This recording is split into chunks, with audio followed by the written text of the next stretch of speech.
Jericho, malaki ang respeto at pagmamahal kay Janine, kaya hindi payag sa live-in setup.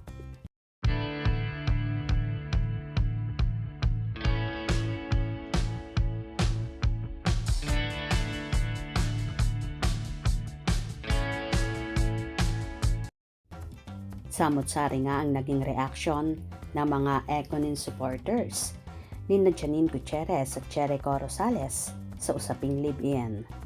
Karamihan kasi ngayon kahit sa mga ordinaryong tao at lalong higit sa mga artista ay nagli-live-in muna bago sila magpakasal. Kaya naman hirit ng ibang netizens, wala namang masama sa pagli-live-in kung nagmamahalan kayo at nasa tamang edad na kayo. Pero maraming Econin fanay ang pumapalag tungkol dito dahil hindi daw papayag ang parents ni Janine, lalong higit si Mamita Pilita Corrales sa ganong setup dahil conservative daw ang pamilya ni Nini. At may iba pa ring nagsasabi na hindi rin papayag ng ganong setup si Jericho, na nobyo nga ngayon ni Janine. Lalo pa't mahal na mahal daw ng aktor at malaki ang respeto sa dalaga. Malaki rin daw ang paggalang ni Eco sa pamilya ni Janine, kaya hindi daw ito gagawin ng magaling na aktor. Narito naman ang ilang saloobin ng mga fans. I don't think it is true. Matalino si Janine. Hindi siya papayag sa setup na live-in. Very conservative ang family niya at hindi ganong klaseng babae si Janine. Wedding bells muna, di ba? That's not true. Hindi papayag ang parents ni Janine.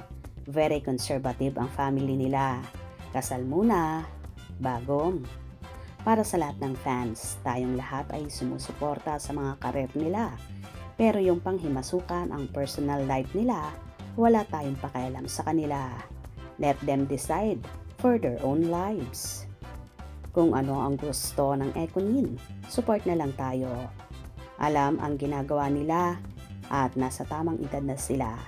So happy for Janine kasi happy siya kay Eco. We love you, Econin. Uminat ka ng 35, tapos makipag-live-in ka lang. Sayang naman, baka mamaya bigla na lang iwan ni Eco si Janine kasi nakuha na niya ang gusto niya at parang kawawa si Janine.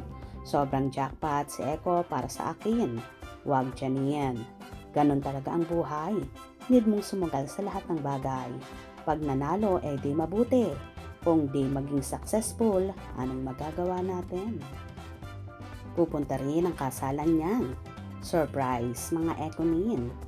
For me, di yan papayag, family ni Miss J sa ganyang setup. Alam ko may respeto sa Eco kay Miss J at sa lahat ng angka nito. Di basta-basta magbibigay ng bahay si Eco, if ever. It's true, kung galing man sa kanya. Di ba kung wala siyang plano sa future nila, may plano yan sila, I am sure.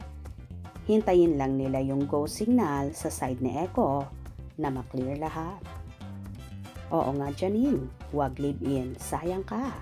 Hindi gagawin ni Janine yan ang walang basbas ng kasal na magsasama lang.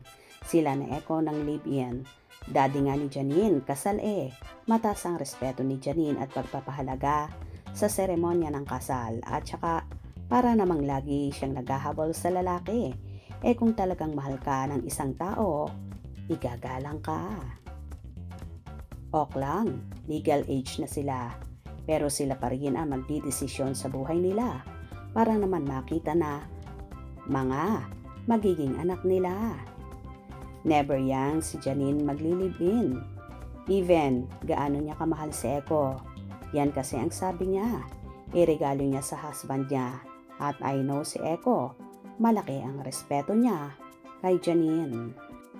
Tama ka. Agree ako sa iyo na may respeto si Janine sa sarili niya, sa mga magulang at kapatid niya at kay mamita niya. Tanggapin natin, labag sa batas ng Diyos ang live-in setup. Immoral yan sa paningin ng Diyos.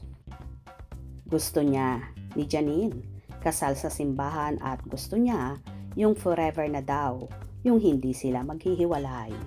Correct, dapat kasal muna, huwag gumaya sa iba. For sure nga hindi papayag sa ganung setup si Janine, lalo na't conservative ang pamilya niya at iginagalang naman ito ni Echo, na for sure mas gugustuhin nilang kasal muna. Kung nagustuhan nyo ang video na ito, comment down below.